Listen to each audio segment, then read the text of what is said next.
ನಮಸ್ಕಾರ ಸ್ನೇಹಿತರೆ, ನಮ್ಮ ಡೈಲಿ ಮಿಕ್ಸ್ ಕನ್ನಡ ಯೂಟ್ಯೂಬ್ ಚಾನಲ್ಗೆ ನಿಮ್ಮೆಲ್ಲರಿಗೂ ಸ್ವಾಗತ. ಸ್ನೇಹಿತರೆ, ಇವತ್ತಿನ ವಿಷಯವೇನೆಂದರೆ ಮರಾಠರ ಸಿಂಹ ಛತ್ರಪತಿ ಶಿವಾಜಿ ತನ್ನ ಮಗ ಸಂಭಾಜಿ ಮಹಾರಾಜರನ್ನ ಬಂಧಿಸಿದ್ದು ಯಾಕೆ? ಸಂಭಾಜಿ ಮಹಾರಾಜರು ಬಾಲ್ಯದ ದಿನಗಳನ್ನ ಬಂಧನದಲ್ಲಿ ಕಳೆದಿದ್ದರು. ಸಂಭಾಜಿ ಮಹಾರಾಜರು ತನ್ನ ಮಲತಾಯಿ ಸೊಯ್ರಾಬಾಯಿ ಮತ್ತೆ ಅವರ ಸಹಚರರನ್ನು ಗಲ್ಲಿಗೇರಿಸಿದ್ದು ಯಾಕೆ? ಇತ್ತೀಚೆಗೆ ಬಿಡುಗಡೆಯಾದ ಚಾವಾ ಮೂವಿಯಲ್ಲಿ ಸಂಭಾಜಿ ಮಹಾರಾಜರ ಬಗ್ಗೆ ಹೇಳಿದ್ದು ತೋರಿಸಿದ್ದು ಎಲ್ಲ ಘಟನೆಗಳು ನಿಜಾನ? ಸಂಭಾಜಿ ಮಹಾರಾಜರು ಮೊಘಲರ ಜೊತೆ ಸೇರಿ ತನ್ನ ತಂದೆ ಶಿವಾಜಿಯ ವಿರುದ್ಧವೇ ಯುದ್ಧ ಸಾರಿದ್ದರಂತೆ. ತಂದೆ ಶಿವಾಜಿ ಮಹಾರಾಜರ ಮರಣದವರೆಗೂ ಮಗ ಸಂಭಾಜಿ ಗೃಹ ಬಂಧನದಲ್ಲಿ ಇರೋದ್ಯಾಕೆ? ಸಂಭಾಜಿ ಮಹಾರಾಜರ ಸಾವು 40 ದಿನಗಳ ಕಾಲ ಭಯಂಕರವಾಗಿತ್ತು. ಕಣ್ಣಿಗೆ ಬೆಂಕಿಯ ಕಬ್ಬಿನ ತುರುಕಿದರು, ಕೈಕಾಲುಗಳ ಉಗುರುಗಳನ್ನು ಕಿತ್ತರು, ನಾಲಿಗೆಯನ್ನು ಕಟ್ ಮಾಡಿದ್ರು. ಸಂಭಾಜಿ ಮಹಾರಾಜರು ಔರಂಗಜೇಬನಿಗೆ ಶರಣಾಗಲಿಲ್ಲ. ಸ್ನೇಹಿತರೆ, ಕೇಳ್ತಿದ್ರೆ ಅಬ್ಬಬ್ಬ ಎನಿಸುವ ರೋಮಾಂಚನವಾಗುವ ಮರಾಠರ ಸಿಂಹ ಮರಿ ಸಂಭಾಜಿಯ ಮಾಹಿತಿಯನ್ನು ಈ ಒಂದು ವಿಡಿಯೋದಲ್ಲಿ ನೋಡೋಣ. ಇಂಟ್ರೆಸ್ಟಿಂಗ್ ಆಗಿರೋ ಈ ಒಂದು ವಿಡಿಯೋನ ಮಿಸ್ ಮಾಡದೆ ಕೊನೆಯವರೆಗೂ ನೋಡಿ.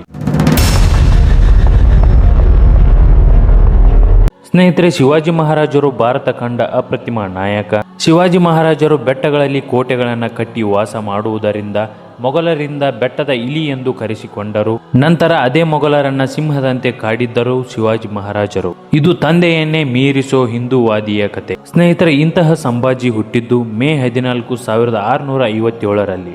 ತಂದೆ ಶಿವಾಜಿ ಮಹಾರಾಜರು, ತಾಯಿ ಸಾಯಿಬಾಯಿ ಭೋಸ್ಲೆ. ಸಂಭಾಜಿ 2 ವರ್ಷದ ಮಗುವಿದ್ದಾಗಲೇ ತಾಯಿ ಸಾಯಿಬಾಯಿ ಭೋಸ್ಲೆ 1659ರಲ್ಲಿ ಅನಾರೋಗ್ಯದ ಕಾರಣದಿಂದ ಮರಣ ಹೊಂದಿದ್ರು. ಸಂಭಾಜಿ ಅಜ್ಜಿ ಜೀಜಾಬಾಯಿ ಹತ್ರ ಬೆಳೆದ್ರು. ನಂತರ ಶಿವಾಜಿ ಮಹಾರಾಜರಿಗೂ ಮತ್ತೆ ಮೊಘಲರ ನಡುವೆ ಪುರಂದರ ಯುದ್ಧವಾಗಿ ಈ ಒಂದು ಯುದ್ಧದಲ್ಲಿ ಶಿವಾಜಿ ಮಹಾರಾಜರು ಸೋಲುತ್ತಾರೆ. ಈ ಕಾರಣದಿಂದ 9 ವರ್ಷದ ಮಗ ಸಂಭಾಜಿಯನ್ನ ಶಿವಾಜಿ ಮಹಾರಾಜರು ರಾಜಕೀಯ ಒತ್ತೆ ಆಳುವಾಗಿ ಮೊಘಲರಿಗೆ ಒಪ್ಪಿಸುತ್ತಾರೆ. ಮೊಘಲರ ಸಾಮಂತ ರಾಜ ಜಯಸಿಂಗ್ ಸಂಭಾಜಿಯನ್ನ ಬೆಳೆಸುತ್ತಾರೆ. ಈ ಟೈಮ್ನಲ್ಲಿ ಔರಂಗಜೇಬ ಮತ್ತೆ ಶಿವಾಜಿ ಮಹಾರಾಜರ ನಡುವೆ ಸ್ನೇಹವಿರುತ್ತದೆ. ಮನಸ್ಸಿನಿಂದ ಮಾಡಿದ ಸ್ನೇಹವಾಗಿರಲಿಲ್ಲ. ಮನಸ್ಸಿನಲ್ಲಿ ಸಾಕಷ್ಟು ದ್ವೇಷಗಳಿದ್ದರೂ ರಾಜಕೀಯ ಕಾರಣಗಳಿಂದ ಸ್ನೇಹವಾಗಿತ್ತು. ಶಿವಾಜಿ ಮಹಾರಾಜರು ಬಲಿಷ್ಠರಾಗಿದ್ದರು. ದಕ್ಷಿಣದಲ್ಲಿ ಬಿಜಾಪುರ ಸುಲ್ತಾನರು ಮೊಘಲರಿಗಿಂತ ಬಲಿಷ್ಠವಾಗಿ ಬೆಳೆಯುತ್ತಿದ್ದರು. ಇವರನ್ನ ಮಣಿಸೋಕೆ ಮೊಘಲರಿಗೆ ಶಿವಾಜಿಯಂತಹ ವೀರನ ಸಹಾಯ ಬೇಕಿತ್ತು. ಈ ಒಂದು ಕಾರಣದಿಂದ ಔರಂಗಜೇಬ ಶಿವಾಜಿ ಮಹಾರಾಜರ ಜೊತೆ ಸ್ನೇಹ ಮಾಡಿದ್ದ.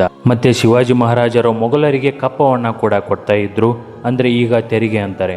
ದಾಳಿಗಳನ್ನ ಮಾಡದ ಹಾಗೆ ಇನ್ನಿತರ ಅವಶ್ಯಕತೆಗಳನ್ನ ಇಟ್ಟು ಒಪ್ಪಂದ ಮಾಡಿಕೊಂಡು ತೆರಿಗೆ ಕಟ್ತಾ ಇದ್ರು. ಶಿವಾಜಿ ಮಹಾರಾಜರು ಮತ್ತೆ ಔರಂಗಜೇಬನ ನಡುವೆ ಸ್ನೇಹವಿರೋದ್ರಿಂದ ಶಿವಾಜಿ ಮಹಾರಾಜರು ಔರಂಗಜೇಬನ ಆಸ್ಥಾನಕ್ಕೆ ಹೋಗ್ತಾ ಇದ್ರು, ಬರ್ತಾ ಇದ್ರು. ಹೀಗೆ ಒಂದು ದಿನ ಸಂಧಾನಕ್ಕೆಂದು ಔರಂಗಜೇಬ ರಾಜ ಜಯಸಿಂಗನನ್ನು ರಾಯಭಾರಿಯಾಗಿ ಕಳುಹಿಸಿ ಶಿವಾಜಿ ಮಹಾರಾಜರನ್ನ ಆಸ್ಥಾನಕ್ಕೆ ಕರೆಸಿಕೊಳ್ತಾನೆ. ಸಭೆಯಲ್ಲಿ ನಡೆದ ಮಾತುಕತೆಗಳಿಂದ ಎಲ್ಲರ ಮುಂದೆ ಔರಂಗಜೇಬ ಶಿವಾಜಿ ಮಹಾರಾಜರನ್ನ ಅವಮಾನ ಮಾಡಿದ್ದರಿಂದ ಶಿವಾಜಿ ಮಹಾರಾಜರು ಕ್ರೋಧಗೊಂಡು ಗಲಾಟೆಯಾಗುತ್ತದೆ. ಹಿಂದೆ ನಡೆದ ಪುರಂದರ ಒಪ್ಪಂದದಲ್ಲಿ ಶಿವಾಜಿ ಮಹಾರಾಜರ ಮಗ ಸಂಭಾಜಿಯನ್ನ ರಾಜಕೀಯ ಒತ್ತೆಯಾಳಾಗಿ ಮೊಘಲರಲ್ಲಿ ಇಟ್ಟಿರುತ್ತಾರೆ. ಮಗ ಕಮಾಂಡರ್ ಆಗಿ ಮೊಘಲರ ಹತ್ರ ಕೆಲಸ ಮಾಡ್ತಾ ಇರುತ್ತಾನೆ. ಸಭೆಯಲ್ಲಿ ಶಿವಾಜಿ ಮತ್ತೆ ಔರಂಗಜೇಬನ ನಡುವೆ ಗಲಾಟೆಯಾಗಿದ್ದರಿಂದ ಕಮಾಂಡರ್ ಆಗಿದ್ದ ಸಂಭಾಜಿಯನ್ನ ಮತ್ತೆ ತಂದೆ ಶಿವಾಜಿ ಮಹಾರಾಜರನ್ನ ಔರಂಗಜೇಬ ಬಂಧಿಸಿದ. 1 ವರ್ಷ ಬಂಧನದಲ್ಲಿದ್ದು ಹಣ್ಣಿನ ಬುಟ್ಟಿಯಲ್ಲಿ ತಂದೆ ಮಗ ತಪ್ಪಿಸಿಕೊಳ್ಳುತ್ತಾರೆ. ಇದು ಜಗತ್ತಿನ ಗ್ರೇಟ್ ಎಸ್ಕೇಪ್ಗಳಲ್ಲಿ ಒಂದಾಗಿದೆ. ನಂತರ ಯೇಸುಬಾಯಿ ಜೊತೆ ಸಂಭಾಜಿ ಮಹಾರಾಜರು ಮದುವೆ ಮಾಡ್ಕೋತಾರೆ. ಎಲ್ಲ ಸರಿಯಾಗಿ ಹೋಗ್ತಾ ಇರಬೇಕಾದ್ರೆ ಶಿವಾಜಿ ಮಹಾರಾಜರು ಸಂಭಾಜಿಯನ್ನ ಪನ್ನಾಳ್ಗಢ ಕೋಟೆಯಲ್ಲಿ ಬಂಧಿಸಿಡುತ್ತಾರೆ. ಕಾರಣ ಕೆಲವರು ಹೇಳ್ತಾರೆ ಸಂಭಾಜಿ ಮಹಾರಾಜರ ಬಿಹೇವಿಯರ್ ಸರಿ ಇರಲಿಲ್ಲ, ಹುಡುಗಿಯರನ್ನ ಚುಡಾಯಿಸ್ತಿದ್ರು, ಅದಕ್ಕೆ ಬಂಧಿಸಿದ್ರು. ಇನ್ನು ಕೆಲವರು ಹೇಳ್ತಾರೆ ಸಂಭಾಜಿ ಮಹಾರಾಜರು ರಾಜ್ಯದಲ್ಲಿ ಪಾಲ್ ಕೇಳ್ತಾ ಇದ್ರು, ಆ ಕಾರಣದಿಂದ ಬಂಧಿಸಿದ್ರು ಅಂತ. ಮತ್ತೆ ತಂದೆ ಮಗನ ನಡುವೆ ಮನಸ್ತಾಪಗಳಾಗಿ ಸಂಭಾಜಿ ಮಹಾರಾಜರು ಹೆಂಡತಿ ಯೇಸುಬಾಯಿಯನ್ನ ಕರ್ಕೊಂಡು ಪನ್ನಾಳ್ಗಢ ಕೋಟೆಯಲ್ಲಿ ಹೋಗಿ ಇದ್ರು. ಶಿವಾಜಿ ಮಹಾರಾಜರು ಇರ್ಲಿ ಹೋಗ್ಲಿ ಅಂತ ಸುಮ್ಮನೆ ಬಿಟ್ಟಿದ್ರು ಅಂತ ಕೆಲವರು ಹೇಳ್ತಾರೆ. ಇಲ್ಲಿ ಯಾವ ಹೇಳಿಕೆ ಸರಿಯೋ ಗೊತ್ತಿಲ್ಲ. ಆದರೆ ಸಂಭಾಜಿ ಮಹಾರಾಜರು ಪನ್ನಾಳ್ಗಢ ಕೋಟೆಯಲ್ಲಿ ಹೋಗಿ ಇದ್ದಿದ್ದು ಮಾತ್ರ ಸತ್ಯ ಎಂಬ ಹೇಳಿಕೆಗಳಿವೆ. ಮತ್ತೆ ಮಗ ಹೊರಗಡೆ ಬರೋದಕ್ಕೆ ತಂದೆ ಶಿವಾಜಿ ಮಹಾರಾಜರು ಬಿಡ್ತಾ ಇರಲಿಲ್ಲ ಎಂಬ ಹೇಳಿಕೆಗಳು ಇರೋದು ಕೂಡ ಸತ್ಯ. ಮೊಘಲರು ಮತ್ತೆ ಶಿವಾಜಿಯ ನಡುವೆ ಹಲವಾರು ಕಾರಣಗಳಿಂದ ಅಸಮಾಧಾನವಿರುತ್ತದೆ.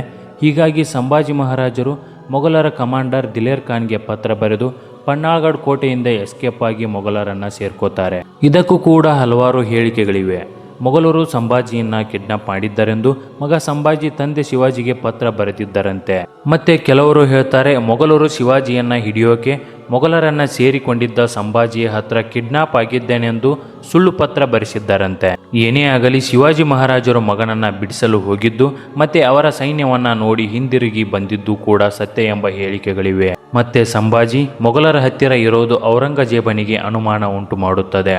ತಂದೆ ಶಿವಾಜಿ ಮಗ ಸಂಭಾಜಿಯನ್ನ ನಮ್ಮ ಹತ್ತಿರ ಗೂಢಚಾರಿಕೆಗೆ ಕಳುಹಿಸಿರಬಹುದಾ ಎಂಬ ಪ್ರಶ್ನೆ ಔರಂಗಜೇಬನಿಗೆ ಕಾಡುತ್ತದೆ. ಆದ್ದರಿಂದ ಪರೀಕ್ಷೆ ಮಾಡೋಕೆ ಔರಂಗಜೇಬ ಸಂಭಾಜಿಯನ್ನ ಶಿವಾಜಿಯ ವಶದ ಭೂಪಾಲ್ಗಡಕ್ಕೆ ಯುದ್ಧಕ್ಕೆ ಕಳಿಸುತ್ತಾನೆ. ಭೂಪಾಲ್ಗಡವನ್ನ ಪಿರಂಗೋಜಿ ನರಸಾಳ್ ಅನ್ನೋ ವೀರ ನೋಡಿಕೊಳ್ತಾ ಇದ್ದ. ಭೂಪಾಲ್ಗಡ ಶಿವಾಜಿಗೆ ಅನ್ನದ ಕಣಜವಾಗಿತ್ತು. ಸಂಭಾಜಿ ಮಹಾರಾಜರ ಈ ದಾಳಿಯಿಂದ ಪಿರಂಗೋಜಿ ನರಸಾಳ್ಗೆ ಏನು ಮಾಡಬೇಕೆಂದು ತೋಚದೆ ಓಡಿ ಹೋಗುತ್ತಾನೆ. ಆಗ ಅಸಂಖ್ಯಾತ ಸೈನ್ಯದಿಂದ ಭೂಪಾಲ್ಗಡ ಹೊತ್ತಿ ಉರಿಯುತ್ತದೆ. ಮತ್ತೆ ಅಲ್ಲಿನ ಮಹಿಳೆಯರ ಮೇಲೆ ಅತ್ಯಾಚಾರ ಕೂಡವಾಗುತ್ತದೆ. ಇದರಿಂದ ಕ್ರೋಧಗೊಂಡ ಶಿವಾಜಿ ಮಹಾರಾಜರು ಅವರ ಬೃಹತ್ ಸೇನೆಯನ್ನ ಕದಲಿಸಲಾಗುವುದಿಲ್ಲ ಎಂದು ತಿಳಿದು ಯುಕ್ತಿಯಿಂದ ಹಂತ ಹಂತವಾಗಿ ಮೊಘಲರ ಸೇನೆಯನ್ನ ಹಿಮ್ಮೆಟ್ಟಿಸಲು ವೀರ ಸೇನಾನಿ ಹಮ್ಮೀರಾ ಮೋಹಿತಿಯನ್ನ ಕಳಿಸುತ್ತಾರೆ. ಪದೇ ಪದೇ ಹಂತ ಹಂತವಾಗಿ ಯುದ್ಧವಾಗಿ ದೀರ್ಘ ಯುದ್ಧದಿಂದ ಸಂಭಾಜಿ ಮಹಾರಾಜರು ಮತ್ತೆ ದಿಲೇರ್ ಖಾನ್ ಸೇನೆ ಔರಂಗಾಬಾದ್ಗೆ ಓಡಿ ಹೋಗುತ್ತದೆ. ಮಳೆಗಾಲ ಮುಗಿದ ಮೇಲೆ ಮತ್ತೆ ಯುದ್ಧ ಶುರು ಮಾಡುತ್ತಾರೆ. ಈ ಒಂದು ಯುದ್ಧವನ್ನ ಬಿಟ್ಟ ದಿಲೇರ್ ಖಾನ್ ಬಿಜಾಪುರ ಸುಲ್ತಾನರ ಜೊತೆ ಯುದ್ಧ ಶುರು ಮಾಡುತ್ತಾನೆ. ಇದು ಔರಂಗಜೇಬನಿಗೆ ಇಷ್ಟ ಆಗುವುದಿಲ್ಲ. ಆದ್ದರಿಂದ ವಾಪಸ್ ಬರಲು ಔರಂಗಜೇಬ ಹೇಳುತ್ತಾನೆ. ಮತ್ತೆ ಸಂಭಾಜಿ ಮಹಾರಾಜರನ್ನ ಬಂಧಿಸಲು ತೀರ್ಪು ಬರುತ್ತದೆ. ಇದರಿಂದ ಸಂಭಾಜಿ ಮಹಾರಾಜರು ದಾರಿ ಇಲ್ಲದೆ ತಂದೆ ಶಿವಾಜಿ ಮಹಾರಾಜರ ಹತ್ತಿರ ಓಡಿ ಬರುತ್ತಾರೆ. ಶಿವಾಜಿ ಮಹಾರಾಜರು ಎಷ್ಟೇ ಆದರೂ ಮಗ ಎಂದು ಕ್ಷಮಿಸಿ ರಾಜ್ಯ ಕೊಡದೆ ಗೃಹ ಬಂಧನದಲ್ಲಿ ಸಂಭಾಜಿ ಮಹಾರಾಜರನ್ನ ಇಡುತ್ತಾರೆ. ಕಾರಣ ಆ ಹೊತ್ತಿಗೆ ಸಂಭಾಜಿ ಮಹಾರಾಜರ ಬುದ್ಧಿ ಸ್ಥಿರವಾಗಿರುವುದಿಲ್ಲ. 1680ರಲ್ಲಿ ಶಿವಾಜಿ ಮಹಾರಾಜರು ಅನಾರೋಗ್ಯದಿಂದ ಮರಣ ಹೊಂದುತ್ತಾರೆ. ಇದೇ ಸಮಯದಲ್ಲಿ ಸಂಭಾಜಿಯ ಮಲತಾಯಿ ಸೊಯ್ರಾಬಾಯಿ ತನ್ನ ಮಗ ರಾಜಾರಾಮ್ಗೆ ಪಟ್ಟ ಕಟ್ಟುತ್ತಾರೆ. ಸುದ್ದಿ ತಿಳಿದ ಸಂಭಾಜಿ ಮಹಾರಾಜರು ಸಂಪ್ರದಾಯದ ಪ್ರಕಾರ ಪಟ್ಟ ಏರಬೇಕಾದುದು ನಾನು ಎಂದು ಬಂಡಾಯ ಶುರು ಮಾಡ್ತಾರೆ. ಪನ್ನಾಳ್ಗಢ ಕೋಟೆಯನ್ನ ವಶಕ್ಕೆ ಪಡೆದು 1680 ಜೂನ್ 18ರಂದು ರಾಯಗಢ ಕೋಟೆಯನ್ನ ಸೀಸ್ ಮಾಡ್ತಾರೆ. ಸಂಭಾಜಿ ಮಹಾರಾಜರು 23ನೇ ವಯಸ್ಸಿಗೆ ಮರಾಠರ ಸಾಮ್ರಾಟನಾಗಿ ಛತ್ರಪತಿ ಆಗ್ತಾರೆ. ಯುವರಾಜ ರಾಜಾರಾಮ್, ಪತ್ನಿ ಜಾನಕಿಬಾಯಿ ಮತ್ತೆ ಇದಕ್ಕೆ ಸೂತ್ರಧಾರಿ ಆದವರನ್ನೆಲ್ಲ ಸೊಯ್ರಾಬಾಯಿಯನ್ನ ಬಂಧಿಸುತ್ತಾರೆ. ಇದರಿಂದ ಸೊಯ್ರಾಬಾಯಿ ಮತ್ತೆ ಅಣ್ಣಾಜಿ ದತ್ತೋ ಔರಂಗಜೇಬನ 4ನೇ ಮಗ ಮಹಮ್ಮದ್ ಅಕ್ಬರ್ಗೆ ಪತ್ರ ಬರೆದು ನಮಗೆ ನೀವು ಸಹಾಯ ಮಾಡಿದ್ರೆ ನಾವು ನಿಮಗೆ ಅರ್ಧ ರಾಜ್ಯ ಕೊಡುತ್ತೇವೆ ಎಂದು ಹೇಳುತ್ತಾರೆ. ಇದಕ್ಕೆ ಮಹಮ್ಮದ್ ಅಕ್ಬರ್ ಒಪ್ಪಿಕೊಳ್ಳುವುದಿಲ್ಲ. ಇದನ್ನು ಸಂಭಾಜಿ ಮಹಾರಾಜರಿಗೆ ತಿಳಿಸುತ್ತಾನೆ. ಪರಿಣಾಮ ಸೊಯ್ರಾಬಾಯಿ ಮತ್ತೆ ಇದಕ್ಕೆ ಸಂಬಂಧಿಸಿದ ಎಲ್ಲರನ್ನ ಸಂಭಾಜಿ ಮಹಾರಾಜರು ಗಲ್ಲಿಗೇರಿಸುತ್ತಾರೆ. ಮುಂದೆ 9ನೇ ವರ್ಷದಲ್ಲಿ ಸಂಭಾಜಿ ಮಹಾರಾಜರು 120 ಯುದ್ಧಗಳನ್ನು ಮಾಡುತ್ತಾರೆ.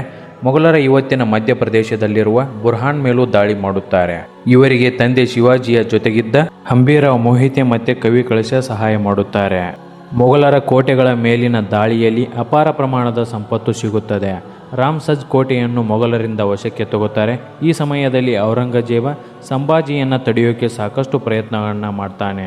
40,000 ಸೈನಿಕರಿರುವ ಔರಂಗಜೇಬನ ಸೈನ್ಯವನ್ನು ಸಂಭಾಜಿ 600 ಸೈನಿಕರಿಂದ ತಂದೆಯಂತೆ ಗೆರಿಲ್ಲಾ ತಂತ್ರ ಬಳಸಿ ಕಾಡುತ್ತಾನೆ. 1681ರಲ್ಲಿ ಮೈಸೂರಿನ ಚಿಕ್ಕದೇವರಾಜ ಒಡೆಯರ ಮೇಲೂ ಯುದ್ಧ ಮಾಡಿ ಚಿಕ್ಕದೇವರಾಜ ಒಡೆಯರಿಂದ ಕಪ್ಪು ಕಾಣಿಕೆಯನ್ನು ಪಡೆಯುತ್ತಾನೆ. 1686ರಲ್ಲಿ ಚಿಕ್ಕದೇವರಾಜ ಒಡೆಯರು ಮೊಘಲರಿಗೆ ಹತ್ತಿರವಾಗಿ ಬಲಶಾಲಿಯಾಗಿರುತ್ತಾರೆ.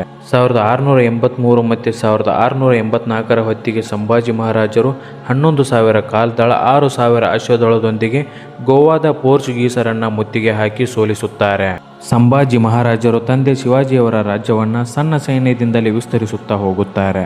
1684ರಲ್ಲಿ ಮೊಘಲರು ಮರಾಠರ ರಾಯಗಢ ಕೋಟೆಗೆ ಮುತ್ತಿಗೆ ಹಾಕಿರುತ್ತಾರೆ. ಆದರೆ ಅದು ಯಶಸ್ವಿಯಾಗುವುದಿಲ್ಲ. ಸಂಭಾಜಿ ಮಹಾರಾಜರ ಈ ಬೆಳವಣಿಗೆಯಿಂದ ಔರಂಗಜೇಬ ನಡುಗಿದ. 1687ರಲ್ಲಿ ಬ್ಯಾಟಲ್ ಆಫ್ ವಾಯ್ ಯುದ್ಧದಲ್ಲಿ ಸಂಭಾಜಿಯ ನೆಚ್ಚಿನ ಕಮಾಂಡರ್ ಹಂಬೀರಾ ಮೋಹಿತೆ ಸಾಯುತ್ತಾನೆ. ಇದು ಸಂಭಾಜಿಯ ಬಲವನ್ನ ಕುಗ್ಗಿಸುತ್ತದೆ. ಈ ನಡುವೆ ಮರಾಠರ ಸೇನೆಯಲ್ಲಿ ಮೊಘಲರ ಗೂಢಚಾರಿಗಳು ಸೇರಿಕೊಳ್ಳುತ್ತಾರೆ. ಮರಾಠರಲ್ಲಿದ್ದ ನಾಡದ್ರೋಹಿಗಳು ಗಾಣೋಜಿ ಮತ್ತು ಕಾಣೋಜಿ ಸಂಭಾಜಿ ಅಡಗಿದ್ದ ಸಂಗಮೇಶ್ವರಕ್ಕೆ ಸ್ವತಃ ಮೊಘಲರ ಸೈನ್ಯದೊಂದಿಗೆ ದಾಳಿ ಮಾಡುತ್ತಾರೆ. ಕೆಲವೇ ಸೈನಿಕರೊಂದಿಗಿದ್ದ ಸಂಭಾಜಿ ಮೊಘಲರ ಬೃಹತ್ ಸೈನ್ಯದೊಂದಿಗೆ ವೀರಾವೇಶದಿಂದ ಹೋರಾಡಿ ಕೊನೆಗೆ ಸೆರೆಯಾಗುತ್ತಾನೆ. ಈ ಸಮಯದಲ್ಲಿ ಔರಂಗಜೇಬ ಸಂಭಾಜಿಗೆ ಸಾಕಷ್ಟು ಬೇಡಿಕೆಗಳನ್ನು ಇಡುತ್ತಾನೆ. ಅದಕ್ಕೆ ಉತ್ತರವಾಗಿ ಸಂಭಾಜಿ ಮಹಾರಾಜರು, ನಿನ್ನ ಮಗಳನ್ನು ನನಗೆ ಕೊಟ್ಟು ಮದುವೆ ಮಾಡು, ನಾನು ನಿನಗೆ ನನ್ನ ಕೋಟೆಗಳನ್ನು ಒಪ್ಪಿಸುತ್ತೇನೆ ಎನ್ನುತ್ತಾರೆ ಎಂಬ ಉಲ್ಲೇಖಗಳಿವೆ. ಇಸ್ಲಾಂ ಧರ್ಮಕ್ಕೆ ಮತಾಂತರವಾಗು ಎನ್ನುವ ಬೇಡಿಕೆ ಇಟ್ಟಾಗ ಒಪ್ಪದ ಸಂಭಾಜಿಯನ್ನ 40 ದಿನಗಳ ಕಾಲ ಚಿತ್ರ ವಿಚಿತ್ರವಾಗಿ ಹಿಂಸೆ ಕೊಡ್ತಾರೆ. ಕಣ್ಣಿಗೆ ಕಾದ ಕಬ್ಬಿನ ಹಾಕುತ್ತಾರೆ, ನಾಲಿಗೆ ಕೀಳುತ್ತಾರೆ, ಉಗುರುಗಳನ್ನು ಕಿತ್ತು ಹಾಕುತ್ತಾರೆ. ಮೈಮೇಲೆ ಕತ್ತಿಯಿಂದ ಚುಚ್ಚಿ ಅದಕ್ಕೆ ಉಪ್ಪು ಸವರುತ್ತಾರೆ. ಹೀಗೆ ಚಿತ್ರ ವಿಚಿತ್ರವಾಗಿ ಹಿಂಸಿಸಿದರು. ಸಂಭಾಜಿ ಮಹಾರಾಜರು ಪ್ರಾಣ ತೆಗಿ ಹೊರತಾಗಿ ನಾನು ನಿನ್ನ ಬೇಡಿಕೆಗಳನ್ನು ಒಪ್ಪುವುದಿಲ್ಲ ಎನ್ನುತ್ತಾರೆ. ಹೀಗಾಗಿ ಔರಂಗಜೇಬ 40 ದಿನಗಳ ಕಾಲ ಸಂಭಾಜಿ ಮಹಾರಾಜರನ್ನ ಅತ್ಯಂತ ಕ್ರೂರವಾಗಿ ಹಿಂಸಿಸುತ್ತಾನೆ. ನಂತರ ಸಂಭಾಜಿ ಮಹಾರಾಜರು ಮರಣ ಹೊಂದುತ್ತಾರೆ. ಈಗಲೂ ಸಹ ಬೌದ್ಧರ್ಗಢ ಕೋಟೆಯಲ್ಲಿ ಸಂಭಾಜಿ ಮಹಾರಾಜರ ಆರ್ತನಾದ ಕೇಳಿ ಬರುತ್ತದೆ. ಸ್ನೇಹಿತರೆ, ಇದಾಗಿತ್ತು ಸಿಂಹದ ಮರಿ ಸಂಭಾಜಿ ಮಹಾರಾಜರ ಮಾಹಿತಿಯನ್ನು ತಿಳಿಸುವಂಥ ವಿಡಿಯೋ ಇಷ್ಟ ಆಗಿದ್ದರೆ ಲೈಕ್ ಮಾಡಿ, ಹಾಗೆ ನಿಮ್ಮ ಸ್ನೇಹಿತರಿಗೂ ಈ ಒಂದು ವಿಡಿಯೋನ ಶೇರ್ ಮಾಡಿ. ಮತ್ತು ಇನ್ನೂ ಯಾರು ನಮ್ಮ ಡೈಲಿ ಮಿಕ್ಸ್ ಕನ್ನಡ ಯೂಟ್ಯೂಬ್ ಚಾನಲನ್ನು ಸಬ್ಸ್ಕ್ರೈಬ್ ಮಾಡ್ಕೊಂಡಿಲ್ಲ, ಸಬ್ಸ್ಕ್ರೈಬ್ ಮಾಡ್ಕೊಳ್ಳಿ. ಹಾಗೆ ಪಕ್ಕದಲ್ಲಿರೋ ಬೆಲ್ ಐಕನನ್ನು ಕ್ಲಿಕ್ ಮಾಡ್ಕೋಬೋದು.